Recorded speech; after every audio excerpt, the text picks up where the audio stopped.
우리가 오늘 읽은 본문의 말씀 중심으로 여호와의 영이 그에게 임하셨으므로 라는 제목으로 우리 말씀의 은혜를 함께 나누기를 바랍니다. 하나님께서 이스라엘 백성들을 가나안 땅에 보내신 것은 특별한 이유가 있기 때문이었습니다. 하나님이 생각하신 그 목적을 수행하도록 하시기 위해서 이스라엘 백성들을 가나안 땅에 보내신 거예요. 그럼 그 목적이 뭐냐?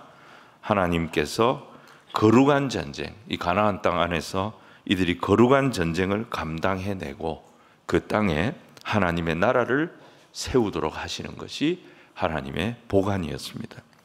그들이 처음에는 여호수아의 지휘 아래 자기들에게 맡겨주신 이 임무를 잘 수행하는 것처럼 보였습니다. 그런데 시간이 지나가면서 가나안에서의 생존이 더 커진 거예요. 가나안에 적응하는 게 더 커진 거예요. 그리고 어차피 가나안 땅에 살아야 되는데 성공적으로 살고 싶은 거예요. 세상 사람들이 다 부러워하는 이제 그런 삶을 살고 싶었던 거죠. 이게 너무 커지니까 자기들에게 주어진 하나님께서 허락하신 임무를 잊어버린 거예요. 자기들이 이 임무를 잊어버리니까 왜 가나안에 왔는지, 가나안에서 우리가 왜 살아야 하는지 이 목적도 망각하게 된 것입니다. 그러면서 자연스럽게 이제 이런 질문이 나오기 시작합니다. 아니, 불편하게 서로 이 가나안 사람들 꼭 몰아내야 할 이유가 있나? 아니, 어울려서 서로 잘 지내면 그게 훨씬 더 낫지 않을까? 이런 생각을 하는 쪽으로 이제 방향이 바뀌기 시작합니다.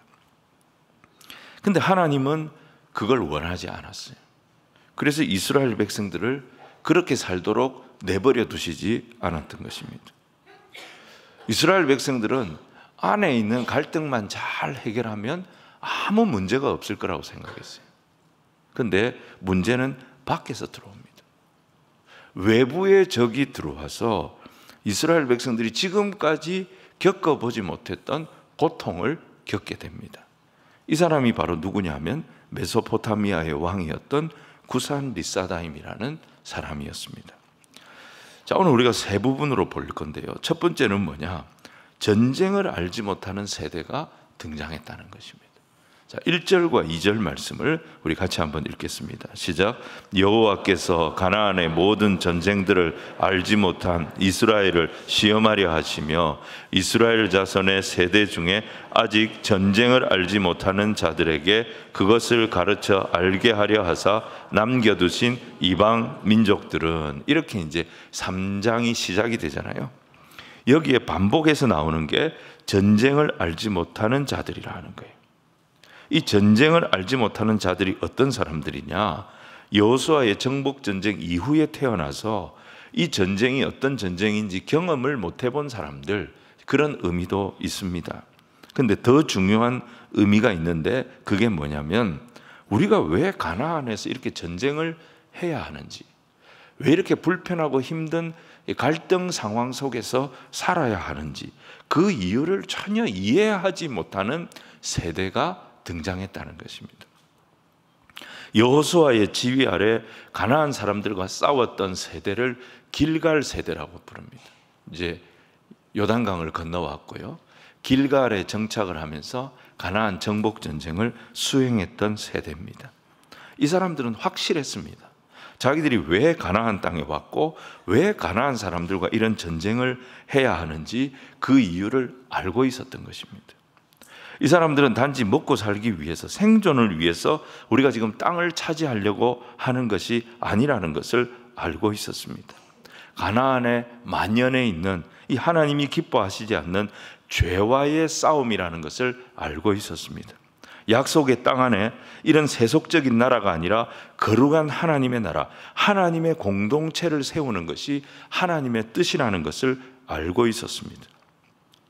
근데 이스라엘 백성들이 가나안 땅에 들어와서 세월이 가면서 이들이 먹고 사는 문제, 이 새로운 환경에 적응하는 문제, 또 이 땅에서 성공하는 문제, 이게 더 큰 주제가 되기 시작했던 것입니다. 그러는 과정에서 뭘 잃어가기 시작하느냐? 왜 가나안에 왔는지 이 신앙의 정체성을 잃어버리게 된 거예요. 이 신앙의 정체성을 다음 세대와 공유하고 다음 세대에 전수하는 것을 실패한 것입니다. 그러면서 시간이 지나간 거예요. 시간이 지나가면서 감정도 식게 돼 있고 생각도 망각에 들어가게 됩니다. 요단강을 건너서 길갈에 왔을 때 가졌던 그 뜨거운 신앙 다 식어버린 거예요. 그러면서 그 후손들은 이 가나안 사람들에게 훨씬 더 익숙해진, 가나안 사람들을 닮은 그런 세대가 등장하게 된 것입니다. 그렇게 하면 잘 살아야 되잖아요. 가나안 사람들과 갈등도 하지 않고 가나안 사람들과 싸울 이유도 없애버리고, 그래서 가나안 땅에 정착하고 적응하고 성공했으면 잘 살아야 되잖아요. 그런데 가나안과의 전쟁을 피했더니 다른 전쟁에 휘말리게 됩니다. 같은 이스라엘 지파들끼리 서로 죽이고 죽는 그런 내전이 벌어지게 됩니다. 그게 사사기 19장 베냐민 지파 한 지파를 놓고 나머지 11지파가 전쟁을 벌이는 내전이었습니다. 여러분, 이 사건을 보면서 우리가 깨닫게 되는 게 뭐냐? 이스라엘 백성들이 자기 정체성을 잃어버리는 게 제일 위험한 것이라는 겁니다. 현실적으로 갈등이 사라지고, 현실적으로 문제가 사라지고, 현실적으로 어려움이 사라지고, 현실 문제에 적응을 잘하고 현실 문제에서 성공하는 것보다 더 중요한 것이 뭐냐? 자기 정체성을 지키는 거예요. 이들이 자기 정체성을 잃어버리면서 가나안 사람처럼 되었고, 그러면서 하나님 앞에 지켜야 할 기본적인 죄의식이 사라졌어요. 그때 이스라엘의 도덕과 윤리마저도 땅바닥에 떨어지게 됐던 것을 보게 됩니다. 사랑하는 성도 여러분, 오늘 우리 그리스도인들이 이 세상을 사는 이유가 뭐냐? 거룩한 전쟁을 감당하기 위해서 산다는 것입니다. 우리가 전쟁을 해야 된다. 그래서 우리와 신앙이 다른 사람은 무조건 박해해야 된다. 내 집에 새 들어왔는데 보니까 부적을 붙여놨다. 나가! 당장 나가! 그렇게 불이익을 주고 쫓아내는 그런 싸움을 말하는 것이 아니에요. 오늘날 우리가 싸워야 할 대상은 물리적인 우리의 이웃들이 아닙니다. 우리가 싸워야 할 대상은 뭐냐? 이 세상에 망가진 가치관입니다. 죄에 물든 가치관입니다. 사람들은 이렇게 생각합니다. 내가 실제 범죄를 하지 않았다면, 다른 사람에게 내가 해를 끼치지 않았다면 내가 죄를 지은 것이 아니다, 이렇게 생각을 합니다. 그리고 죄를 혹시 짓더라도 들키지 않으면, 발각당하지 않으면 괜찮다, 이렇게 생각합니다. 또 죄를 지었고 들켰다 하더라도 나를 지지해주는 사람, 나를 도와주는 세력만 있으면 아무 문제가 되지 않는다, 오히려 큰 소리 치면서 살아가는 모습을 보게 됩니다. 이게 뭡니까? 죄로 망가진 본성입니다. 오늘 우리의 마음은 성문이 없는 성과 같습니다. 누구든지 쳐들어와서 차지하기만 하면 되는 거예요. 차지하기만 하면 주인 노릇을 할 수 있는 거예요. 우리는 행동으로 옮기지만 않으면 눈으로 무엇을 보든지 머리로 무슨 생각을 하든지 그것은 죄가 아니라고 생각하고, 죄를 짓더라도 들키지만 않으면 문제가 안 된다고 생각하고, 들키더라도 나를 지지해주고 나를 동조해주는 그 세력이 든든하면 무슨 짓을 해도 문제가 안 되는 것처럼 그렇게 살아가는 시대를 살고 있습니다. 여러분, 이런 세대가 바로 뭐냐? 전쟁을 알지 못하는 세대인 것입니다. 가나안 정복 세대, 그렇지 않았습니다. 자신들이 어떤 사명을 가지고 가나안 땅에 보냄받았는지 분명하게 아는 사람들이었어요. 물론 이 가나안의 악은 결코 만만한 악이 아니었어요. 쉬운 상대가 아니었습니다. 하지만 거룩한 싸움을 내가 싸우기로 결단하고 하나님의 은혜를 구할 때 하나님이 함께 하시면 내가 약한데도 불구하고 하나님께서 그 싸움을 이기게 하시고 승리케 하여 주시는 것을 몸으로 체험했던 세대가 바로 이 가나안 정복 세대였어요. 그런데 길갈에서 그 뜨거웠던 믿음이 복임으로 가면서 식어버린 거예요. 그 열정이 어디 갔냐고 복임에서 주의 사자가 나타나서 책망하지 않습니까? 그 책망을 당할 때 그들이 열정은 식어버렸지만, 그들이 많이 세상을 닮아버렸지만, 그래도 그들에게 남아있었던 게 뭐예요? 주의 사자가 와서 책망할 때 눈물을 흘리면서 최소한 회개하는 양심은, 회개하는 영성은 살아있었던 세대가 가나안 정복 세대였다는 거예요. 그런데 그 이후 세대는 이런 귀한 자산을 다 잃어버린 거예요. 왜 싸워야 하는지, 왜 그렇게 불편하게 살아야 하는지 그 이유를 전혀 모르는 세대였습니다. 오히려 세상 사람들처럼 무슨 생각을 하고 무슨 행동을 해도 다른 사람에게 피해가 안 되면, 죄를 지었더라도 들키지만 않으면, 들켰더라도 나를 지지해 주는 사람들이 나와 함께 하기만 하면 겁낼 것 없다, 법이 있어도 아무 의미가 없는 그런 시대에 우리도 같이 동조하며 살아가고 있는, 그게 바로 이 가나안 세대였던 것입니다. 오늘 성경이 우리에게 요구하는 게 뭐냐? 세상과 이 영적인 전쟁을 피하지 말라는 것입니다. 이 영적인 전쟁을 위해서 믿는 자들이 정신적으로 순결하고 영적으로 존귀함을 회복하라, 이걸 말씀하시는 것입니다. 그러지 않으면 이해를 못하는 거예요. 왜 도대체 우리가 이렇게 살아야 되고, 왜 술도 못 먹고 이성교제도 내 마음대로 못하고 그렇게 살아야 하는지 이해를 못하는 것입니다. 오늘 주님은 우리의 마음의 성문을 다시 달라고 말씀하십니다. 아무 생각이나 네 마음을 지배하도록 허락하지 말라고 말씀하시는 것입니다. 아무리 유력한 자가 얘기해도 영적인 경계를 분명히 하라고 말씀하시는 거예요. 그래서 우리는 힘들어도 내 영혼의 가치를 지키는 일과 세상의 가치관과 싸우는 이 두 가지 일을 동시에 해야 하는 것입니다. 4절을 보시면 하나님께서 가나안 족속을 남겨두신 이유를 또 한 번 설명하십니다.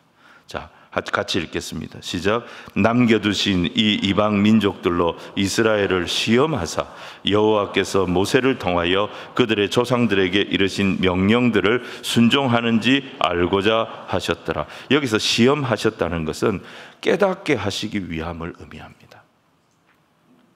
처음에 이스라엘 백성들은 하나님을 불편하게 생각했습니다. 하나님이 자기들의 자유를 무시한다고 생각했어요. 자꾸 억압하고 간섭하신다고 생각을 했습니다. 그런데 그렇게 좋아 보이고 멋있어 보이고 배우고 싶었던 이 남겨두신 이방 민족들과 가까이 지내보니까, 이들과 타협하며 이들과 공존하면서 살아보니까 뭘 깨닫게 되느냐? 이들의 삶이 아무리 멋져 보여도 그 안에 아무 소망이 없다는 것을 알게 된다는 것입니다. 그리고 그 욕망을 따라서 살면 우리가 행복해지는 것이 아니라 저들처럼 타락할 수밖에 없다는 것을 깨달아야 했다는 것입니다. 이처럼 하나님이 남겨두신 이방 민족들은요, 이스라엘로 하여금 하나님 없는 인생의 결론을 보여주는 그런 교과서 같은 역할을 했다는 것입니다. 자, 오늘 두 번째는 이스라엘이 타협한 결과입니다. 지금 이스라엘 백성들은 하나님의 명령을 어기고 지금 타락한 가나안 사람들과 타협하며 같이 살고 있습니다. 그들과 이제 결혼도 했어요. 제사에도 참여하고 절도 해주고 서로 인정했습니다. 가나안 사람들이 좋아하겠습니까? 싫어하겠습니까? 당연히 좋아하죠. 자기들을 쫓아낼 줄 알았는데 자기들과 하나가 돼가지고 자기들이 하는 거 다 용납해주고 자기들이 하는 거 다 따라하고 갈등할 이유가 없는 거예요. 싸울 이유가 없는 거예요. 보니까 너무 화목하고 이게 행복인 것처럼 보이는 거예요. 근데 하나님은 그들을 갈등하라고 보내셨는데 이들은 뭐예요? 갈등이 불편하니까 갈등 요소 자체를 없애버린 거예요. 이런 비상벨이 밤에 계속 울리면 시끄러워서 잠을 못 자잖아요. 그냥 그거 확 부셔버리면 조용할 거 아닙니까? 비상벨 그거 그냥 부셔버려요. 집에 있는 거. 다 부셔버리면 너무너무 조용하게 편안하게 잘 수 있겠죠. 그런데 위기 상황이 왔을 때 인지할 방법이 없는 거예요. 시끄럽지는 않은데 더 큰 화를 당하게 되는 거예요. 그래서 비상벨은 아무리 시끄러워도 항상 작동이 되도록 살려놔야 되는 것입니다. 우리 그리스도인들은 이 세상을 살 때 항상 전투태세를 갖추고 살아야 합니다. 이 말은 물리적으로 이웃과 다투면서 살아라는 거 아니에요. 이웃과 싸우면서 살아라는 거 아니에요. 시끄럽게 살아라는 것이 아닙니다. 죄를 보았을 때 본능적으로 선을 딱 긋고 싸울 준비를 하라는 것입니다. 누가 뭐라 그래도 이건 아닙니다. 이렇게 하면 안 됩니다. 나는 이거 못합니다. 분명하게 영적인 경계를 가지고 믿음의 사람들이 살아가야 한다는 것입니다. 그런데 이스라엘 백성들은 이 전투 태세를 포기한 거예요. 이들은 하나님이 남겨주신 적들과 싸우지 않기로 화친을 맺었습니다. 타협을 했습니다. 이렇게 하니까 서로 불편한 일이 아무것도 없어요. 싸울 일이 없어요. 갈등할 일이 없어요. 너무 편해요. 그러면 앞으로도 아무 문제가 없어야지요. 근데 그렇지가 않았습니다. 생각지도 못했던 곳에서 문제가 터지는 거예요. 자, 3장 7절과 8절 말씀을 우리 같이 읽겠습니다. 시작. 이스라엘 자손이 여호와의 목전에 악을 행하여 자기들의 하나님 여호와를 잊어버리고 바알들과 아세라들을 섬긴지라. 여호와께서 이스라엘에게 진노하사 그들을 메소포다미아 왕 구산 리사다임의 손에 파셨으므로 이스라엘 자손이 구산 리사다임을 8년 동안 섬겼더라. 여러분, 여기 여호와의 목전에 악을 행했다 그랬어요. 여호와의 목전이 뭡니까? 여호와의 눈앞입니다. 여호와의 얼굴을 말하는 거예요. 여호와의 면전에서 악을 행했다는 거예요. 이 말은 다른 말로 하면 여호와 하나님이 가만히 계신 줄 알았는데, 여호와 하나님은 그냥 눈 감고 가만히 있는 줄 알았는데 이스라엘 백성들이 뭘 하는지를 다 보고 계셨다는 거죠. 하나님이 아무 말씀도 안 하셨어요. 아무 행동도 안 하셨어요. 하지만 그 백성들이 뭘 하고 있는지, 무슨 생각을 하는지 다 보고 계셨고 다 알고 계셨다는 것입니다. 이들은 착각한 거예요. 하나님은 내가 무슨 짓을 해도 꼼짝도 못하고 나를 포기하신 그런 분인 것처럼 생각해서 하나님을 무시하며 살았던 것입니다. 그런데 하나님은 그들을 다 보고 계셨어요. 무슨 생각하는지, 무슨 말하는지, 무슨 행동하는지 다 보고 계셨어요. 다 보고 계시다가 어떻게 합니까? 전혀 생각지도 못했던 방법으로 그들을 징계하신 것입니다. 결국 성경이 말씀하는 게 뭡니까? 하나님의 백성을 이 땅에 두신 것은 하나님이 정하신 목적이 있기 때문이라는 것입니다. 우리가 이 목적에 충실할 때 하나님이 은혜를 주시는 거예요. 하나님이 기회를 주시는 거예요. 하나님을 더 많이 알도록 인도하여 주시는 것입니다. 레위기 8장에 보시면요, 이스라엘 아론과 그 아들들을 제사장으로 세우는 위임식 모습이 나옵니다. 하나님 모세를 통해서 아론과 아론의 아들들을 제사장으로 위임할 때 세 가지 제사를 드리도록 했습니다. 첫 번째는 속죄제입니다. 왜 속죄제를 드려야 되나? 제일 먼저 드려야 되느냐?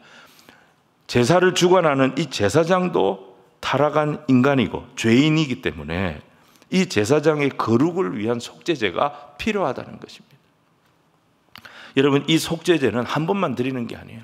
이 위임식이 7일 동안 진행이 되는데 이 7일 동안 매일 드려야 했습니다. 한 번만 하는 게 아니에요. 매일 하나님 앞에 자기를 구별시키고 자기의 죄를 씻는 속죄제를 드리게 한 것입니다. 그리고 이어서 번제와 소제를 드렸고요, 마지막에 화목제를 드리는데 이 화목제가 일반 화목제하고 조금 달라요. 제사장 위임의 화목제는 일반 화목제하고 조금 달라요. 화목제의 제물의 피를 제사장의 오른쪽 귓불이, 그리고 오른쪽 엄지가락, 오른발 엄지가락에 바르게 합니다. 오른쪽 귓불이에 바르고요, 오른쪽 엄지손가락에 바르고요, 오른쪽 엄지 발가락에 바르게 하신 거예요. 자, 22절과 23절 우리 같이 한번 읽겠습니다. 시작. 또 다른 순양 곧 위임식의 순양을 드릴새 아론과 그의 아들들이 그 순양의 머리에 안수하며 모세가 잡고 그 피를 가져다가 아론의 오른쪽 귓뿌리와 그의 오른쪽 엄지 손가락과 그의 오른쪽 엄지 발가락에 바르고. 왜 이렇게 하셨을까요? 이제 제사장이 되면 제사장은 사사롭게 살 수가 없다는 것입니다. 그의 귀는 사람의 말을 듣는 것이 아니라 하나님의 말씀을 듣는 것에 집중해야 됩니다.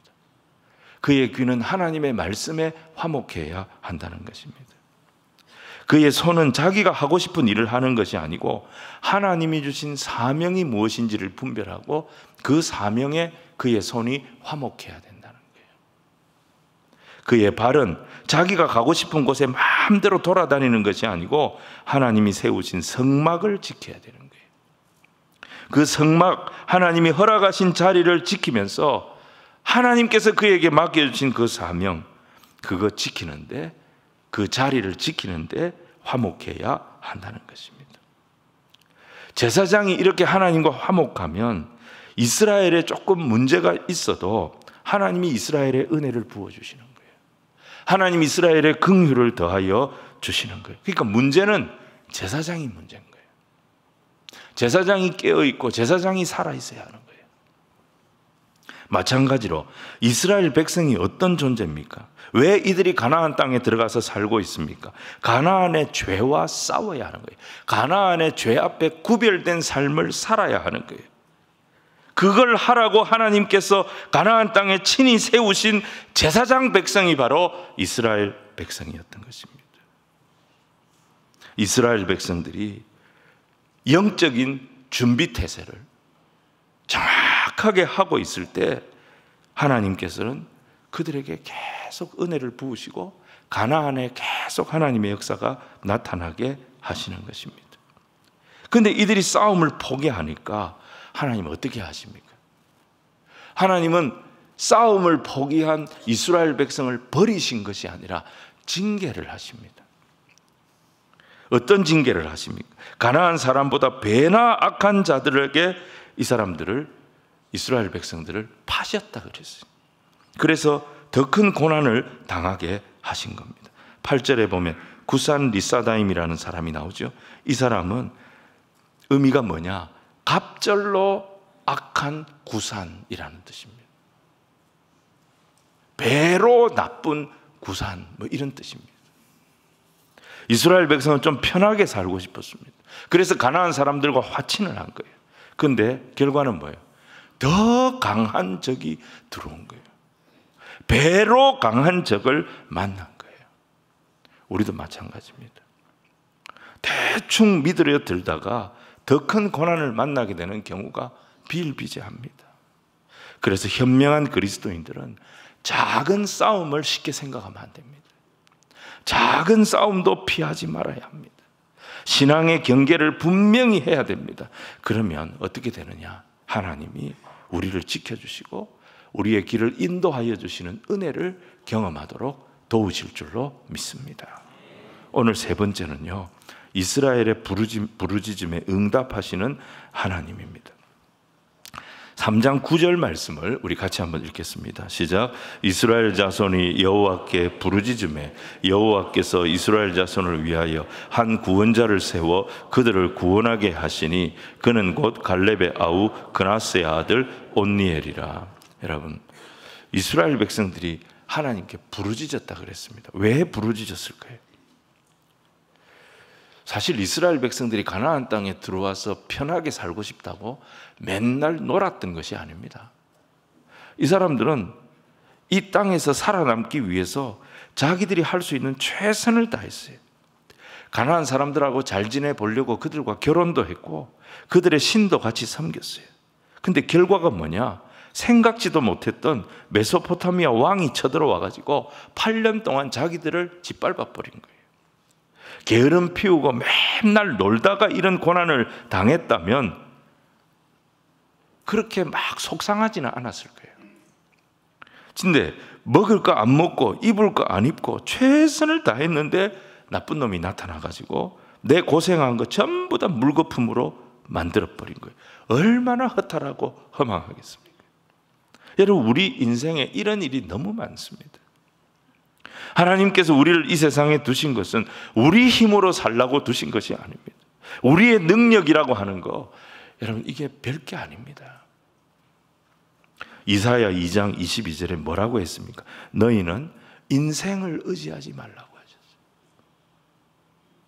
그의 호흡은 코에 있나니 샘할 가치가 어디 있느냐. 이게 무슨 말입니까?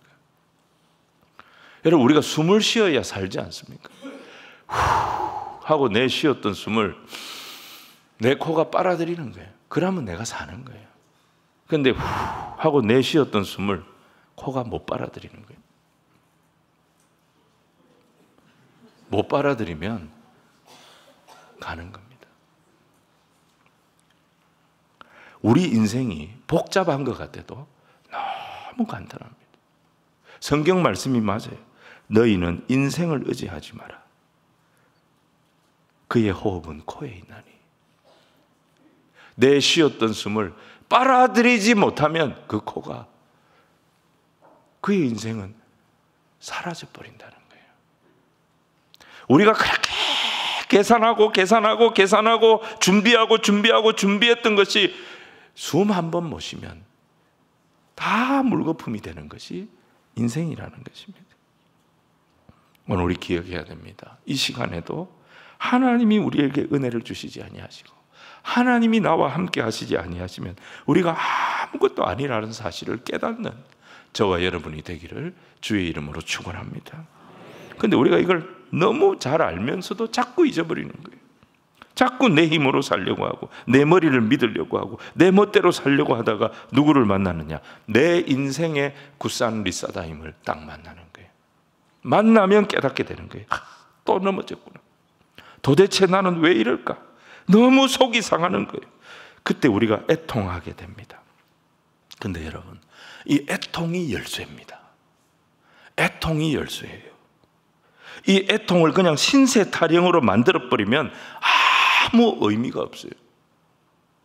울려고 내가 왔던가 이런 거나 하고 있으면 아무 소용이 없는 거예요. 그런데 이 애통을 가지고 어디로 가야 되느냐? 여호와 앞으로 가는 거예요. 이 애통을 가지고 어디로 가야 하느냐? 나를 보내신 그 하나님 앞으로 가져가는 거예요. 시편 51편 17절에 하나님께서 구하시는 제사는 상한 심령이라 그랬어요. 속이 다 썩어 문드러졌어요. 근데 그것 가지고 하나님 앞에 나오는 제사를 하나님은 최고의 제사로 보신다는 것입니다.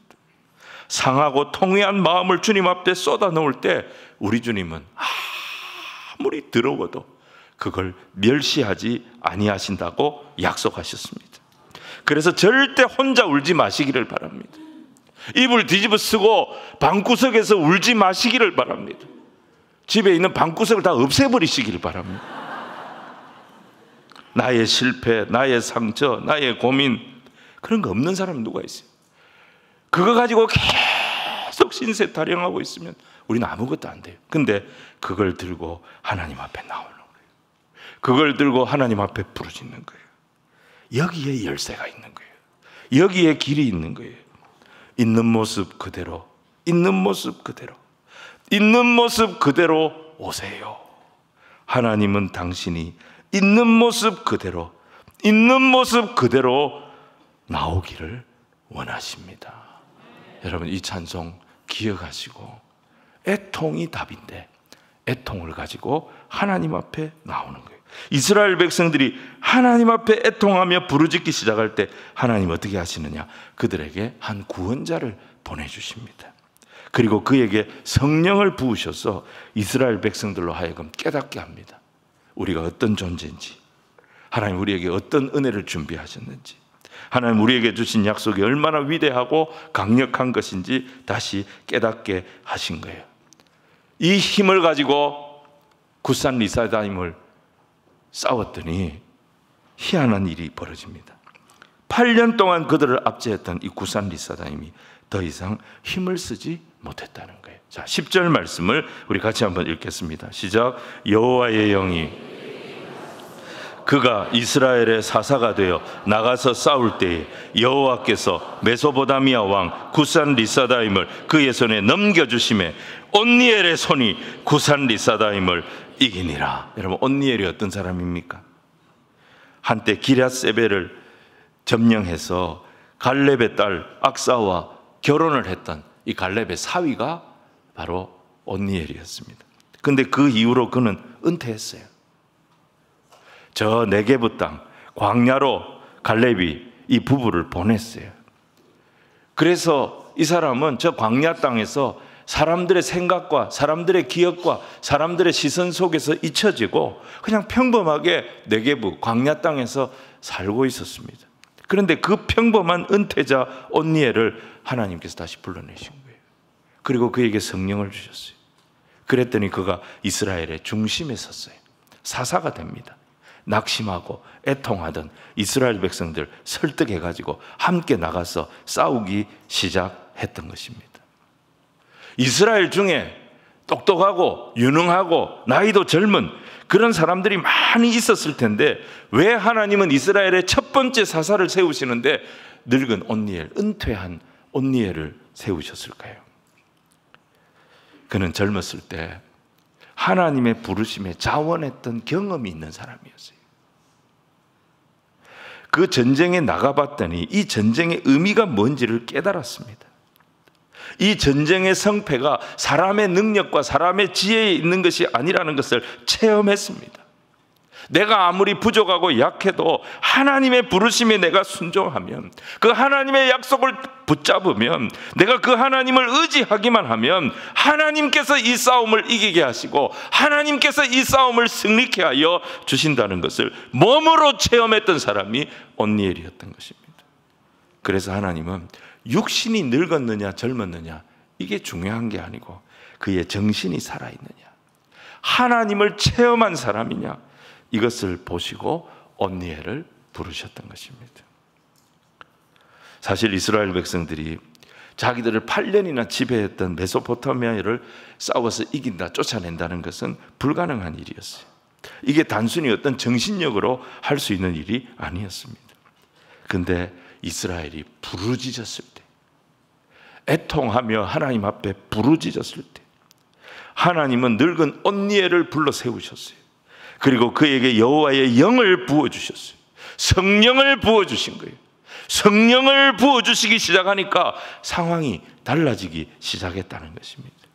이스라엘이 이 성령의 사람 온니엘과 함께하기 시작할 때 어떤 일이 벌어지느냐, 8년 동안 꼼짝을 못했던 이 구산 리사다임이 힘을 쓰지 못하고 쫓겨가기 시작했고, 온니엘의 손이 구산 리사다임의 손을 이기게 하여 주셨고, 이스라엘에는 40년의 평화가 찾아왔던 것입니다. 사랑하는 성도 여러분, 이게 이스라엘이 사는 열쇠였다는 것을 기억하시기를 바랍니다. 우리가 쓰러질 수 있어요. 우리가 실패할 수 있어요. 또 여러 가지 이 세상의 유혹에 넘어갈 수 있어요. 하지만 그때 부르짖는 거예요. 여호와 하나님 앞에 하나님 또 쓰러졌습니다. 또 망가졌습니다. 또 넘어졌습니다. 부르짖는 거예요. 부르짖기 시작하면 하나님께서 일하십니다. 하나님께서 성령을 부으셔서 다시 일어서게 하여 주신다. 이것이 오늘 이 말씀의 핵심임을 믿으시기를 바랍니다. 자, 정리하겠습니다. 우리 그리스도인들은 영적인 싸움을 위해서 이 세상을 사는 존재들이라고 했습니다. 그래서 우리는 아무리 피곤해도 이 세상에서 영적인 싸움을 피하면 안 됩니다. 우리가 이 싸움을 감당하면 감당할수록 우리가 얼마나 존귀한 자인가 하는 것을 하나님 우리가 알 수 있도록 인도하여 주실 것입니다. 그리고 우리는 우리의 마음에 문을 달아야 됩니다. 감정이 느끼는 대로 그냥 내버려 두면 안 돼요. 아무리 힘들다 피곤하다 그렇다고 해가지고 계속 가라앉도록 내버려 두면 안 되는 것입니다. 망령되고 허탄한 생각들 하나님 앞에서 계속 예배드리면서 정리하는 거예요. 음란하고 더러운 생각들 우리가 성경 통독하면서 계속 지워 나가는 것입니다. 그래서 우리의 싸움은 무슨 싸움이냐? 가치관의 싸움인 거예요. 우리는 다윗처럼 하나님의 법을 더 사랑하고 하나님 주신 경건의 줄로 매일매일 우리 스스로를 잡아 맬 줄 알아야 합니다. 그래도 쓰러질 수 있어요. 하지만 중요한 것은 쓰러진 자리에서 다시 하나님을 찾는 거예요. 하나님께 부르짖는 거예요. 내가 세상에서 넘어졌다는 것을 고백하고 애통하며 주의 이름을 부르는 거예요. 하나님, 또 넘어졌습니다.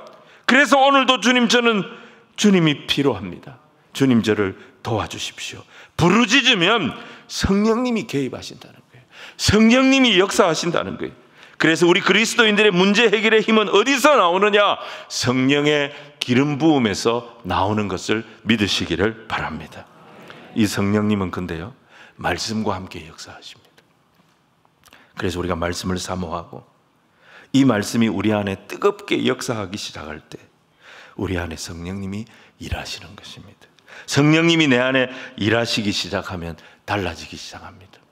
아무리 상처받고 아무리 망가지고 아무리 무너진 인생이라 할지라도 성령께서 일하시기 시작하면 그 죄를 이기는 역사가 일어날 것입니다. 우울증을 이기는 역사가 일어날 것입니다. 두려움을 이기는 역사가 일어날 것입니다. 문제를 뛰어넘고 고난을 이겨내는 역사가 일어날 것입니다. 나를 힘들게 했던 그 대적들 힘을 쓰지 못하도록 하나님 인도하여 주실 것입니다.